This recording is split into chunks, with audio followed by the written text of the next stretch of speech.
Hello दोस्तों, Bharat updates channel में आपका स्वागत है।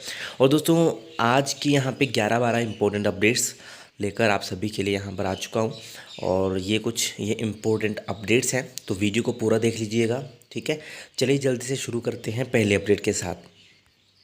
तो ये रही, हिमाचल में 24 घंटों में कोरोना के 193 नए केस, 193 हुए ठीक। हमीरपुर में 67, कांगड़ा में 60, मंडी में 22, बिलासपुर में 18, शिमला में 10, ऊना में 9, सोलन में 3, चंबा में 2, कुल्लू में 1, किन्नौर में 1। और कुल संक्रमितों की संख्या की बात करें 2,20,254। एक्टिव केस हुए हैं 1402। और अब तक जो है 2,15,155 ठीक हो चुके हैं। दोस्तों, यह है कोविड-19 की ऑफिशियल अपडेट। इसके अलावा टेलीग्राम के ऊपर अभी तक आपने ज्वाइन नहीं किया है तो टेलीग्राम चैनल को भी आप ज्वाइन कर लेना। टेलीग्राम चैनल का नाम है भारत अपडेट्स। ठीक है, वहाँ पर जितने भी पीडीएफ होते हैं वहीं पर मैं अपलोड उनको करता हूँ। ठीक है, चलिए नेक्स्ट अपडेट ये रही। केंद्रीय विद्यालयों में 10 दिन का अवकाश। शहर की केंद्रीय विद्यालय जाखू हिल्स और जितोग स्कूल में सोमवार से 10 दिन तक नवरात्र और दशहरा उत्सव की छुट्टियां हैं। इसलिए स्कूलों को 5 कक्षाएं संचालित करने को प्लान बनाने और तैयारी करने के लिए पर्याप्त समय मिल गया है। केवी जाखू के प्रधानाचार्य ने कहा कि सरकार और विभाग के आदेशों के अनुसार कक्षाओं के लिए प्लान बनाकर व्यवस्था समय रहते कर दी जाएगी। इसके लिए स्कूल प्रबंधन जल्द ही कसरत शुरू करेगा। चलिए नेक्स्ट अपडेट ये रही। राजधानी के बड़े स्कूलों में शिफ्टों में चलेंगी कक्षाएं। सोमवार शहर में सोमवार से 8वीं से जमा 2 तक की कक्षाएं नियमित रूप से चलाने की तैयारियां शुरू। सोशल डिस्टेंसिंग कायम रखना होगा चुनौती। तो लक्कड़ बाजार स्कूल में भी बनेगा नया प्लान। और सरकार के फैसले के अनुसार शिक्षा विभाग 8वीं से 12वीं की सोमवार से नियमित कक्षाएं शुरू करने जा रहा है। अब तक 9वीं से 12वीं की कक्षाएं सप्ताह में 3-3 दिन चलाई जा रही थी, लेकिन अब सभी कक्षाएं एक साथ शुरू करने से इनमें सोशल डिस्टेंसिंग कायम करना एक चुनौती होगी। इसके लिए नए सिरे से माइक्रो प्लान भी बनाना पड़ेगा। बड़े स्कूलों के पास जहां विद्यार्थियों की संख्या अधिक है, सुबह और शाम के वक्त कक्षाएं चलाने का विकल्प रहेगा। निजी स्कूल दावा कर रहे हैं कि उनके पास 5 कक्षाएं एसओपी के लिए चलाने के लिए पर्याप्त सुविधाएं हैं। राजधानी शिमला के सबसे बड़े कन्या वरिष्ठ माध्यमिक स्कूल पोर्टमोर में जो है 8वीं से जमा 2 कक्षा तक 1400 छात्राएं हैं। ओके, इन कक्षाओं का सोशल डिस्टेंस के तहत संचालन करना मुश्किल होगा। ऐसे में स्कूल के पास 2 शिफ्टों में कक्षाएं चलाने का विकल्प रहेगा। तो यहाँ पे इनका कहना है, प्रधानाचार्य का कहना है कि कक्षाओं को लेकर माइक्रो प्लान तैयार करेंगे। छात्राओं की संख्या अधिक होने पर वह 2 शिफ्टों में कक्षाएं शुरू करने के अनुसार प्लान बनाएंगे। चलिए दोस्तों, नेक्स्ट अपडेट ये रही। चीन की अब अरुणाचल में घुसपैठ की कोशिश, दुस्साहस। भारतीय सेना ने PLA के सैनिक को खदेड़ा। तो यहाँ पे लद्दाख सीमा पर चल रही तनातनी के बीच चीन ने अब अरुणाचल प्रदेश में भारतीय क्षेत्र में घुसपैठ की कोशिश की है। हालांकि भारतीय सैनिकों ने उन्हें वापस लौटा दिया। दोनों सेनाएं करीब 10 दिन पहले अरुणाचल प्रदेश के तवांग सेक्टर में यांगसे के निकट आमने सामने आई थी। जानकार सूत्रों ने बताया कि करीब 100 चीनी सैनिक भारतीय सीमा में घुसने का प्रयास कर रहे थे। इस दौरान दोनों पक्षों के बीच खासी देर तक शारीरिक संघर्ष होता रहा। सूत्रों ने बताया, बाद में दोनों देशों के बीच स्थापित प्रोटोकॉल के तहत स्थानीय कमांडरों के बीच बातचीत से मसला सुलझ गया। वहीं चीन के विदेश मंत्रालय ने प्रवक्ता के झोउ लिजियान से जब पूछा गया कि क्या कुछ चीनी सैनिकों को भारतीय सेना ने हिरासत में लिया था, तो उन्होंने कहा इस बारे में कोई जानकारी नहीं है। इससे पहले भी उत्तराखंड के बाराहोती में चीनी सैनिकों ने घुसपैठ करने की कोशिश की थी। तो कोर कमांडरों की 13वें दौर की बातचीत जल्द। चलिए दोस्तों, नेक्स्ट अपडेट ये रही। शक्तिपीठों में श्रद्धालुओं की भीड़, दूसरे दिन हजारों ने नवाया शीश। तो शक्तिपीठ ज्वालामुखी में पहले शारदीय नवरात्र में भक्तों ने 7,39,898 रुपये की राशि चढ़ाई। 1 ग्राम 900 मिलीग्राम सोना, 332 ग्राम चांदी और $10 माता के चरणों में अर्पित किए। दूसरे नवरात्र पर लगभग 6,000 श्रद्धालु माता के दर्शनों को पहुँचे। वहीं ब्रजेश्वरी मंदिर में दूसरे नवरात्र मेले में 10,000 श्रद्धालुओं ने देवी के दर्शन किए। चलिए दोस्तों, नेक्स्ट अपडेट ये रही, बाल विज्ञान सम्मेलन के लिए 2,480 छात्रों ने किया आवेदन। सबसे अधिक हमीरपुर ब्लॉक के 574 विद्यार्थियों ने किया आवेदन। बाल विज्ञान सम्मेलन के लिए जिले के 2,480 विद्यार्थियों ने आवेदन दिया है। सम्मेलन के लिए आवेदन करने की अंतिम तिथि समाप्त हो गई है। अब इसी माह में तक जो है बाल विज्ञान सम्मेलन आयोजित करने के लिए जिला शिक्षा विभाग की तैयारी कर रहा है। इस बार भोरंज ब्लॉक से 533, हमीरपुर 574, बड़सर 539, नादौर 556, सुजानपुर 278 और सबसे कम सुजानपुर ब्लॉक से और सबसे अधिक हमीरपुर ब्लॉक से विद्यार्थियों ने आवेदन किया है। चलिए दोस्तों, नेक्स्ट अपडेट ये रही, हमीरपुर कॉलेज में एमएससी फिजिक्स केमिस्ट्री के लिए ऑनलाइन आवेदन शुरू। दोस्तों, आप सभी के लिए एक और मौका यहाँ पे दिया गया है। ठीक है, मैं आपको पूरा यहाँ पे बता देता हूँ। दोस्तों, जिन्होंने भी एमएससी फिजिक्स करनी है या एमएससी केमिस्ट्री करनी है तो वो इसके लिए आवेदन कर सकते हैं। ठीक है, जिनका नंबर नहीं पड़ा है कहीं पे तो वो यहाँ पर आवेदन कर सकते हैं। इस वीडियो को पूरा देख लेना। ठीक है, इस वीडियो को देख लेना, फिर आप बाद में बोलोगे कि क्या हुआ, कब था, कैसे था, तो बाद में फिर आपको ये मौका नहीं मिलेगा। ठीक है, 20 तक आप आवेदन कर सकते हो। जो भी इच्छुक विद्यार्थी हैं, इसी सत्र से कक्षाएं शुरू करने की की है अधिसूचना।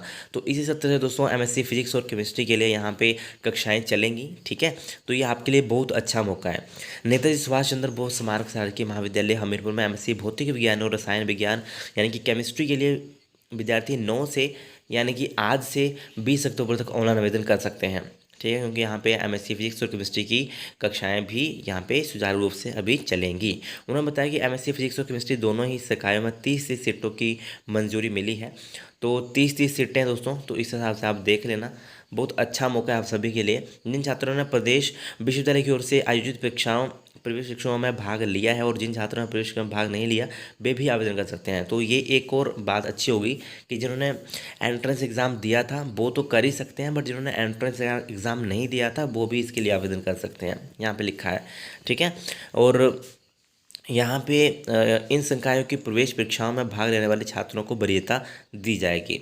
ओके, तो वे भी आवेदन कर सकते हैं। ओके, यदि सीटें खाली रहती हैं तो इन संकायों की बीएससी मेरिट के आधार पर प्रवेश परीक्षाओं में भाग न लेने वाले छात्रों को प्रवेश दिया जाएगा। ओके, यानी मतलब सीटें अगर खाली रहती हैं तो बीएससी मेरिट के आधार पर जिन्होंने एंट्रेंस एग्ज़ाम नहीं दिया था तो उनको भी फिर प्रवेश दिया जाएगा। ठीक है, अगर खाली रहती हैं सीटें तो, बट अप्लाई सभी कर सकते हैं। ठीक है, बाकी अगर सीटें खाली रहती हैं तो जिन्होंने एंट्रेंस एग्ज़ाम नहीं दिया था उनका फिर बीएससी के मेरिट के हिसाब से इनको एडमिशन मिलेगी। और दोस्तों यहाँ पे बता दें कि 22 अक्टूबर को पहली मेरिट सूची यहाँ पे अपलोड की जाएगी और 23 अक्टूबर को काउंसलिंग की प्रक्रिया होगी। ठीक है, और बाकी आप दोस्तों अप्लाई कर सकते हो इनकी वेबसाइट के ऊपर, तो इनकी वेबसाइट आप चेक कर लेना। ठीक है, चलिए नेक्स्ट अपडेट, 10 फीसदी कम बारिश के साथ हिमाचल से विदा हुआ मानसून। 11 और 12 बारिश के आसार। इस वर्ष सामान्य से 14 दिन बाद हुई विदाई। 15 नवंबर तक रहेगा पोस्ट मानसून सीजन। तो ये दोस्तों लेटेस्ट अपडेट है यहाँ पे। ठीक है, चलिए नेक्स्ट अपडेट देख लेते हैं। तो ये रही, कुलपति ने लिया देहरा में सीयू की जमीन की निशानदेही का जायजा। चलिए दोस्तों नेक्स्ट अपडेट ये रही, कमरे की क्षमता देखकर ही कक्षा में बैठाए जाएंगे 50% विद्यार्थी। प्रार्थना सभा, खेलकूद सहित एकत्र होने वाली गतिविधियों पर रहेगी रोक। लंच ब्रेक अलग अलग। हर घर पाठशाला अभियान में रोजाना भेजी जाएगी ऑनलाइन शिक्षक सामग्री। एसओपी जारी। 11 अक्टूबर से स्कूलों में रोजाना लगेगी 8वीं से 12वीं कक्षा के विद्यार्थियों की कक्षाएं। पहले से 7वीं के विद्यार्थी बुलाने पर दशहरे के बाद विचार। तो अभी दोस्तों पहले से 7वीं के कक्षा के विद्यार्थी बुलाने के लिए जो है दशहरे के बाद इसके ऊपर विचार जो है किया जाएगा। ठीक है, नेक्स्ट अपडेट ये रही दोस्तों, पीजी के लिए फिर से दोस्तों एक मौका, जो वो तो मैंने हमीरपुर कॉलेज का बताया, बट ये पीजी है, एचपीयू पीजी के लिए। तो पीजी में खाली रह गई सीटें, एचपीयू ने फिर मांगे आवेदन। 18 अक्टूबर तक विद्यार्थियों को करना होगा 8 कोर्सों के लिए अप्लाई। तो कौन कौन से कोर्स है इसके लिए आप अप्लाई कर सकते हो? तो दोस्तों इन पीजी कोर्स में एमटेक और एमए संस्कृत ऐसे कोर्स हैं जिनमें कभी भी सीटें खाली नहीं रहती थी, लेकिन इस बार सीटें खाली रहने की नौबत आ गई है। इधर MA population studies, MTech, MSc data science and artificial intelligence, MA defence and strategic studies, MA BA, PG diploma in population studies और MA archaeology and ancient history course की सीटें भी खाली यहाँ पे रह गई हैं। ठीक है, तो ये भी आपको इसके लिए अप्लाई कर देना है। और दूसरे विभागों की नॉन सब्सिडाइज्ड सीटें भरने के लिए भी दी है छूट। तो ये भी दोस्तों आप यहाँ पे देख सकते हो। ठीक है, चलिए दोस्तों ये तो हो गई कुछ अपडेट्स की बात। अभी देख लेते हैं, यहाँ पे आपका कमेंट आ रहा था ये बहुत ज़्यादा, HVU UG रीअपियर रिजल्ट कब तक आ सकता है। तो दोस्तों सिंपल दोस्तों देखो, मेरा हिसाब से तो अक्टूबर में आपका रिज़ल्ट आ जाना चाहिए। ठीक है, ज़्यादा नहीं, मैं मुझे आता घुमा फिरा के बोलना, मैं डायरेक्ट बोल रहा हूँ कि आपका रिज़ल्ट जो है अक्टूबर में आ सकता है, जिस हिसाब से जो है सिचुएशन है। ठीक है, और दोस्तों देखो, मतलब आपको रिज़ल्ट किस लिए चाहिए, जैसे कोई बीएड करना चाहेगा ना, उसको चाहिए होगा, तो बीएड में वो लास्ट में रिज़ल्ट लगता है आपका, जैसा कि जो आपकी रिपोर्टिंग करनी होती है ना कॉलेज में, तब आपका रिज़ल्ट चेक किया जाता है। वैसे जो आपकी जो काउंसलिंग में नंबर पड़ता है, वो पड़ता है आपका जो बीएड में आपके कितने मार्क्स आए हैं, उस बेस के ऊपर बढ़ता है आपका नंबर। ठीक है, तो घबराने वाली बात बिल्कुल भी नहीं है, आपका रिज़ल्ट अक्टूबर में आ जाना चाहिए, इस हिसाब से जिस हिसाब से की सिचुएशन है, क्योंकि अभी बीएड का भी नहीं दे रहे हैं, बीएड का शेड्यूल भी नहीं आया है, तो उस हिसाब से तो यही लग रहा है कि आपका रिज़ल्ट अक्टूबर में आ सकता है। ठीक है, बाकी एचपी के ऊपर डिपेंड करता है दोस्तों। ठीक है, क्योंकि आपको पता ही है इनका कुछ आता पता नहीं होता, कभी भी रिजल्ट देते हैं, है ना, कभी भी कुछ भी हो सकता है, बट रिजल्ट आपका मेरे हिसाब से आ सकता है अक्टूबर में ही। ठीक है, अक्टूबर में रिजल्ट आ सकता है दोस्तों। बाकी सीक्रेट रिजल्ट भी दोस्तों यूनिवर्सिटी से मिल जाएगा, यहाँ पे किसी ने कहा भी था कमेंट करके, मैंने उनको बताया था कि सीक्रेट रिजल्ट मिल जाएगा यूनिवर्सिटी में।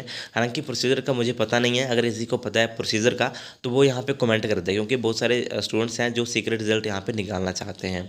ठीक है, तो कमेंट कर देना जिन्होंने सीक्रेट रिजल्ट यहाँ पे एचपी से लिया है। ठीक है, बाकी ये थी दोस्तों आज की इंपॉर्टेंट अपडेट्स। वीडियो अच्छी लगे तो लाइक शेयर, चैनल को सब्सक्राइब जरूर करिएगा मेरे लेटेस्ट अपडेट्स के लिए। Thank you.